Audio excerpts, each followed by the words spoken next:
মাঠে উঠে তুমি ফজরের সময় ঠান্ডা পানি দিয়ে ওযু করো, তুমি মনে করছো তোমার ফায়দা হচ্ছে না। মাগরিবের সময় ওযু করো, তুমি মনে করো তোমার ফায়দা হচ্ছে না।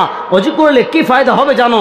তুমি ওযু করতে হাত ধৌত করছো, তুমি ওযু করতে পা ধৌত করছো, তুমি ওযু করতে মুখ ধৌত করছো। আর ওযু করতে তুমি তোমার যে অঙ্গগুলো ধৌত করবা, কিয়ামতের দিন তোমার হাত, তোমার পা, তোমার মুখ নূরে জ্বলজ্বল করতে থাকবে। নবী করিম সাল্লাল্লাহু আলাইহি ওয়াসাল্লাম দেখবেন, যার হাত জ্বলজ্বল করে, যার পা জ্বলজ্বল করে, যার মুখ জ্বলজ্বল করবে, নবী করিম সাল্লাল্লাহু আলাইহি ওয়াসাল্লাম চিনে ফেলবেন এটা তো আর কেউ না। নবী করিম সাল্লাল্লাহু আলাইহি ওয়াসাল্লাম চিনে ফেলবেন এটা আমার এতিম উম্মাহ। নবী বলবেন, আয় আমার উম্মাহ, আমার হাতে হাউজে কাউসারের পানি পান করে তোর কলিজাকে ঠান্ডা করে ফেল। তাহলে কিয়ামতের দিন হাউজে কাউসারে আমরা নবীর হাতে পানি পান করতে চাই কি চাই না? কারা কারা চান? কিয়ামতের দিন আমরা নবী করিম সাল্লাল্লাহু আলাইহি ওয়াসাল্লামের হাতে পানি পান করতে চাই কি চাই না?